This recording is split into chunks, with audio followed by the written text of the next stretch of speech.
Selanjutnya kita akan membahas terkait perubahan sosial berdasarkan prosesnya. Yang kedua adalah perubahan yang tidak direncanakan. Yang maksudnya adalah, jadi perubahan itu tanpa perencanaan serta berlangsung di luar jangkauan pengawasan masyarakat. Jadi bisa disebut dia itu tidak direncanakan dan datang tiba-tiba dan menimbulkan dampak negatif. Contohnya misalnya bencana alam. Bencana alam itu kan kita tidak tahu besok terjadi apa.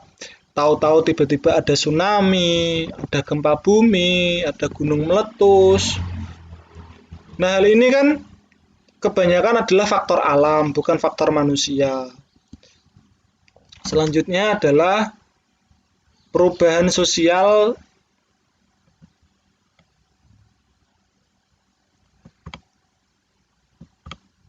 jadi udah bentuk-bentuk. Sifat perubahannya bisa perubahan struktural.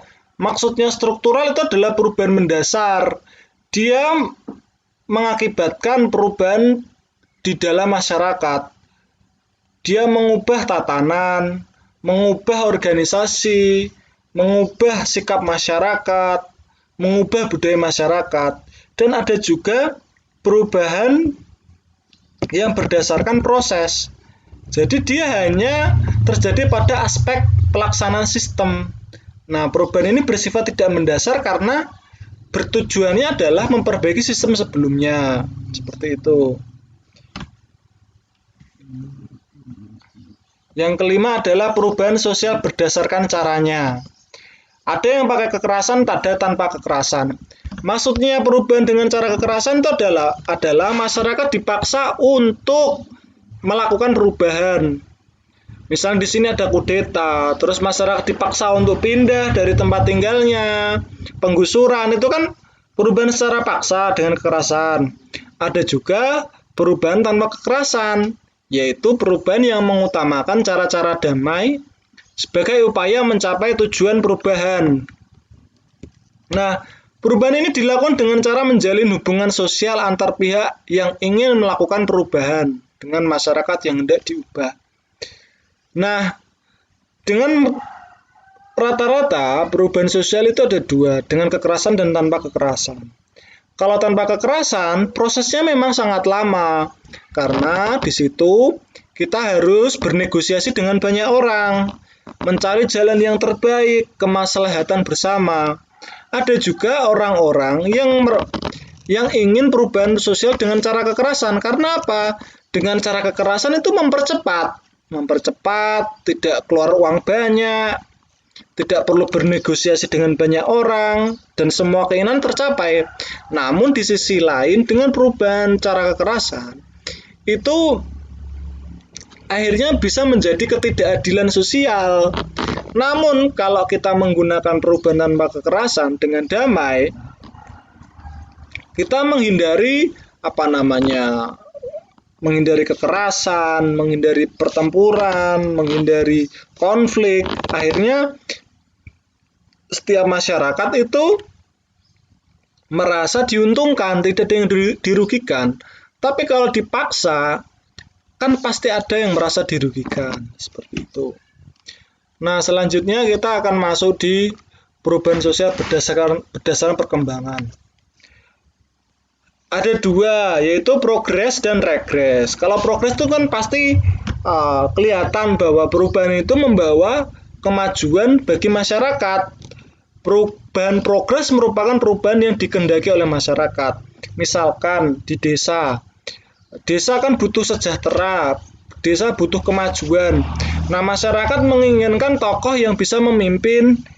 Karena krisis kepemimpinan, akhirnya dipilih si anak muda untuk menjadi pemimpin desa. Nah, anak muda ini didorong untuk melakukan perubahan sosial, itu namanya progres. Ada juga perubahan bersifat regres, yaitu perubahan yang bawa kemunduran bagi masyarakat. Jadi dia tidak menguntungkan sama sekali, karena perubahannya tidak dikehendaki oleh masyarakat. Karena perubahannya hanya dikehendaki oleh 1-2 orang, bukan keinginan masyarakat bersama. Akhirnya masyarakat yang malah dirugikan dari perubahan itu. Contohnya korupsi, terus kebijakan yang tidak adil, kebijakan yang tidak mendengarkan masyarakat, yang anti terhadap kritik dan sebagainya. Selanjutnya adalah kita akan membahas terkait dampak perubahan sosial. Nah, dampak positif perubahan sosial itu adalah yang pertama, terbentuk struktur sosial yang baru karena perubahan. Ada kelompok-kelompok sosial yang dulu ditindas menjadi lebih baik posisinya. Dia bisa menikmati profesinya, menikmati kesejahteraannya. Yang kedua adalah kemudahan dalam menjalin komunikasi, ada kemajuan teknologi, berkembangnya lembaga sosial.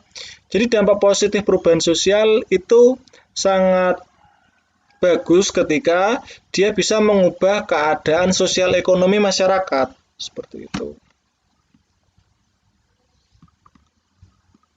Nah, dampak negatifnya pun banyak sebenarnya. Adanya kerusakan lingkungan, ini kebanyakan pembangunan infrastruktur, pertambangan, itu kan rusak lingkungan juga. Namun dia juga bisa dimaksud dengan perubahan sosial karena dia menguntungkan pihak-pihak tertentu yang dia memiliki modal yang lebih banyak, akhirnya dia mendapatkan banyak uang dari situ dan bisa menggaji banyak orang. Selanjutnya terjadi culture shock atau culture lag. Maksudnya culture shock itu gagap budaya. Jadi orang-orang itu kaget dengan sesuatu. Mereka jadi latah. Mereka jadi lebih lebay lah. Kayak culture shock itu lebay. Kalau culture lag itu kesenjangan budaya. Jadi ada orang yang sangat gaul, ada orang yang sangat kuper. Nah, itu namanya culture lag. Nah, culture lag itu ada juga wilayah yang sangat maju, ada wilayah yang sangat berkembang. Misalnya kita kan mengalami itu ya, culture lag bedakan antara Jakarta dengan Rembang, Jakarta dengan Semarang, atau Jakarta dengan kabupaten di Kalimantan, kan berbeda sekali. Jadi perubahan sosial itu juga ada yang diuntungkan, ada yang dirugikan juga. Nah, yang dirugikan biasanya mengalami culture lag. Jadi dia mengalami kesenjangan sosial, ekonomi maupun budaya. Ada yang mengalami culture shock gitu. Di Indonesia sendiri kan culture shock juga kita bisa dilihat di YouTube lah. Ada orang yang menolak vaksinasi, ada orang yang temennya nangis malah di video, ada kemarin sempat viral kan, ada anak-anak SMA yang memberhentikan truk terus ditabrak itu hanya demi konten, itu kan namanya culture shock. Bagaimana kita itu tidak bisa memfilter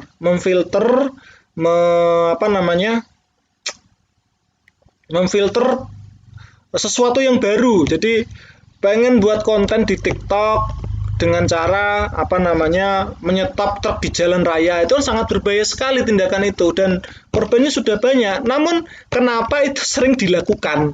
Itu kan karena culture shock. Jadi orang-orang gagap bagaimana menggunakan TikTok, bagaimana dia pengen lebih wah dengan teman-temannya. Nah, itu kan suatu culture shock. Nah, culture shock itu nantinya akan menjadi culture lag ketika kemajuan itu tidak berkembang. Jadi yang mengalami kemajuan itu hanya kota-kota besar, masyarakat perkotaan, sementara masyarakat pinggiran tidak mengalami kemajuan. Nah, itu yang nantinya disebut sebagai ketimpangan sosial yang mengarah pada ketidakadilan sosial.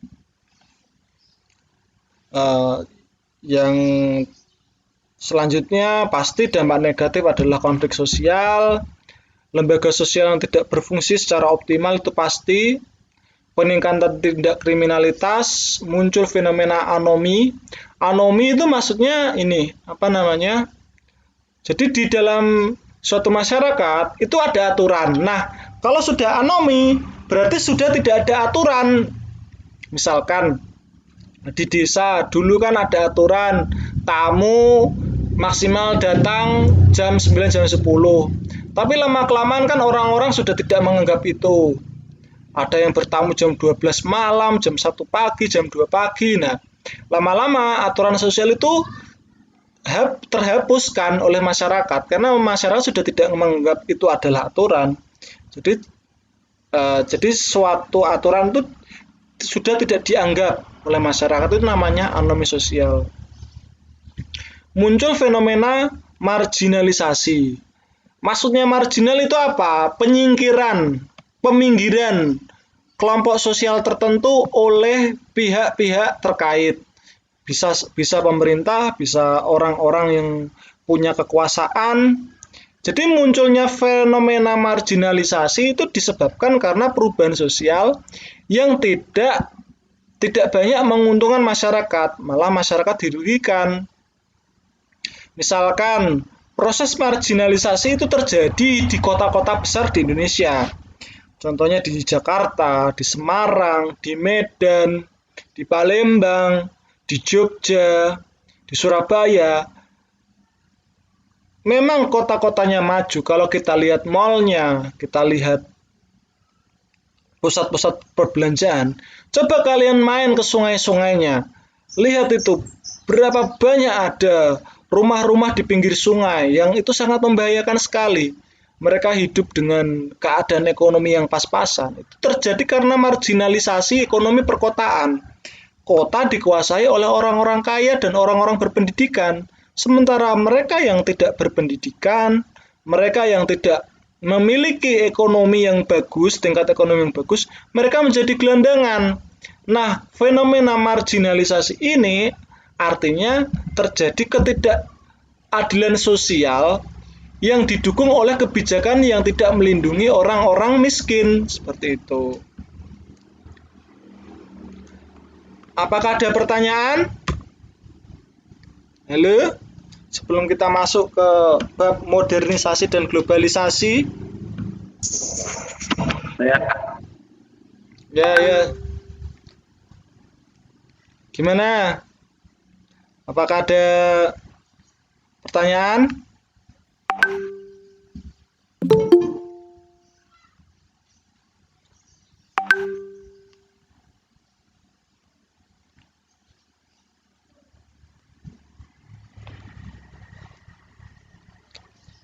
Juan, ada pertanyaan nggak?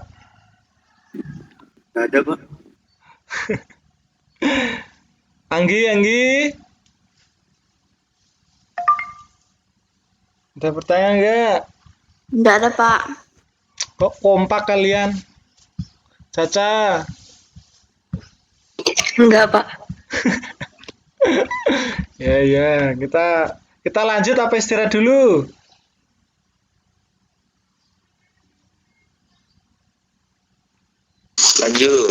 Lanjut. Oke. Coba kalian ambil minum dulu sama makan dulu. Sambil kita belajar, Pak Danu juga mau ambil minum dulu ini.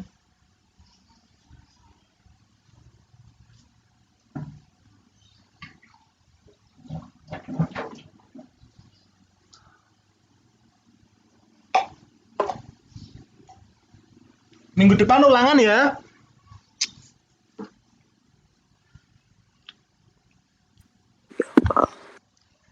Hari Selasa Ya, ulangan, Po. Apa aja, Pak, materi ulangannya? Nanti terkait proses perubahan sosial, dampak perubahan sosial, faktor pendorong. Ya tadi, materi yang tadi. Sebelum modernisasi dan globalisasi. Yang Pak Danang ngajar hari pertama, kedua, ketiga. Yang tadi akulturasi apa asimilasi itu enggak? Iya juga, materi ini juga.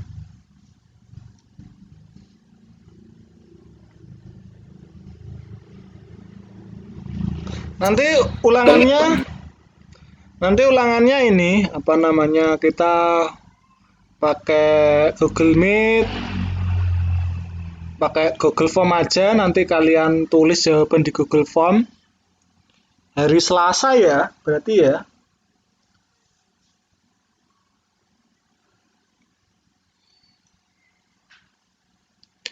Apakah kalian sudah punya materinya?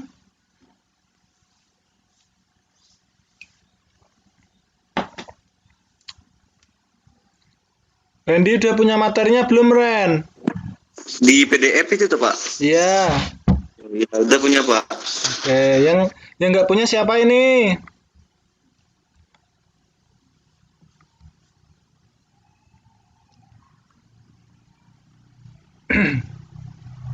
Kalau kalian ini, apa namanya? Ulangan lewat psikologi itu HP kalian bisa nggak? Bisa, Pak. Bisa, Pak. Berarti nggak ada kendala ya. Paling enak pakai Google Form apa psikologi? Google Google Form. Form. Enaknya, Pak. Google Form aja. Itu ya, kalau gitu agak apa ya? Google Form itu lebih gampang.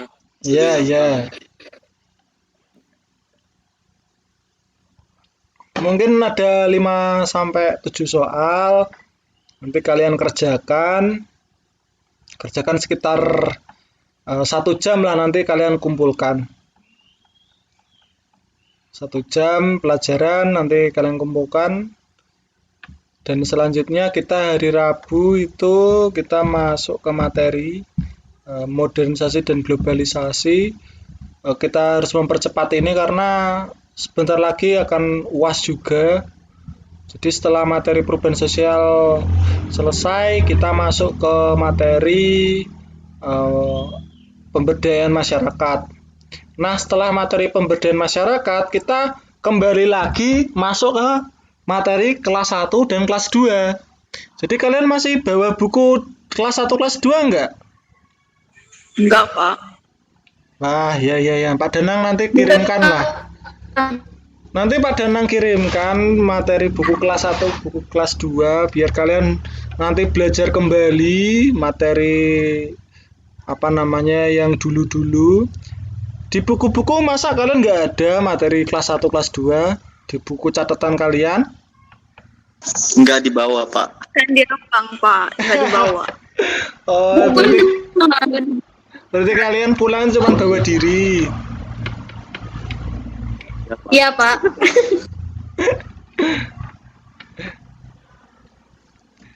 Ini berarti kalian nggak ada ini apa namanya keinginan buat pulang ke balik ke Rembang nggak ada atau gimana? Udah direncanain sih Pak, cuman belum pasti juga. Oh iya. Kalau pihak gereja gimana? Nyuruh kalian pulang apa enggak? Gereja Rembang? Kalau pihak gereja sih enggak ada ya Pak. Kalau dari pihak sekolah kayak Bu Ririn, Bu Yun sama Miss Agnes biasanya yang kasih info. Oh, lihat info terakhir gimana Ren? Kata Misi Agustus disuruh siap-siap balik, tapi belum tentu juga soalnya masih nunggu keputusan pemerintah. Iya. Menurut kalian ini apa namanya kebijakan pemerintah dalam penanganan pandemi itu udah bagus apa ada kekurangan apa memang kurang kalau menurut kalian? Kurang, Pak. Gimana Juan? Kurangnya kenapa? Kekurangannya sih ya kita bisa lihat dari cara penanganannya vaksin buat anak muda yang ada di sekitar Rembang sampai Lasem ini. Nah, kita aja yang tinggal di Rembang sama Lasem aja belum dapet loh. Tapi orang Irfan yang tinggal di Kalimantan yang padahal itu jauh dari ibu kota bisa lebih cepat daripada kita yang tinggal di ibu kotanya jauh. Oke. Memang vaksinasinya memang sangat terlambat ya. Apalagi kan kemarin ada info kalau vaksin mau dijual, nah itu kan banyak yang protes. Soalnya kan belum banyak orang yang divaksin tiba-tiba udah dijual. Lama kelamaan kan vaksin jadi bisnis juga.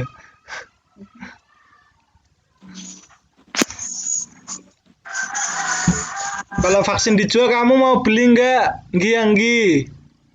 Katanya satunya itu 700.000 loh. Kamu mau beli vaksin nggak? Enggak, Pak. Kenapa? Yang gratis aja. Enggak. Ini yang kemarin katanya Irfan udah. Juan berarti belum divaksin sampai sekarang. Belum, Pak. Dila kok udah Dila.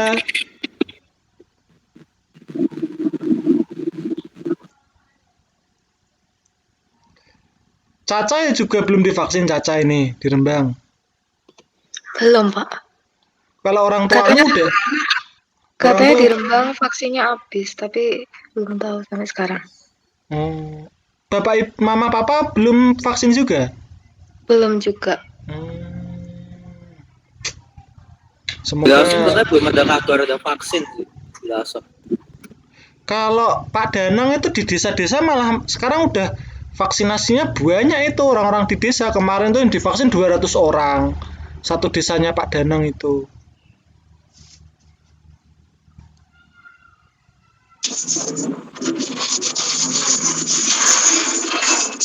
Ada apa, Ren? Apa, Pak?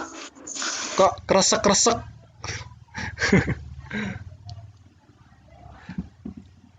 Yaudah ya, mungkin kita cukupan dulu.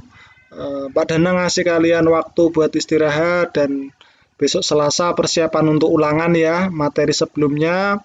Yang pertama ada teori perubahan sosial.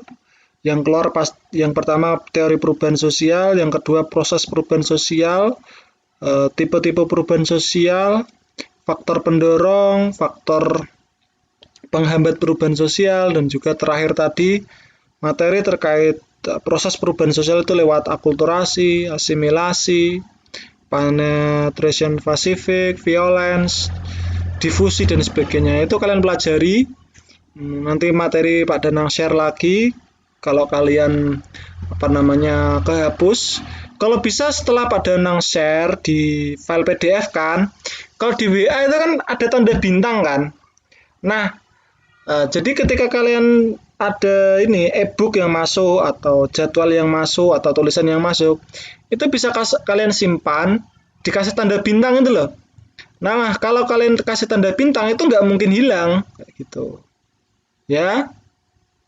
Baik, Pak. Oke. Terima kasih banyak kepada anak-anak semuanya. Semoga kita bisa berjumpa kembali di ruang tatap muka. Semoga kalian sehat selalu, orang tua kalian juga sehat, makan yang sehat dan bergizi, tetap beraktivitas, dan jangan lupa untuk makan ya. Terima kasih, selamat siang, sampai jumpa. Siang, Pak. Makasih, Pak. Siang, Pak. Siang, Pak. Makasih, Pak. Sama-sama.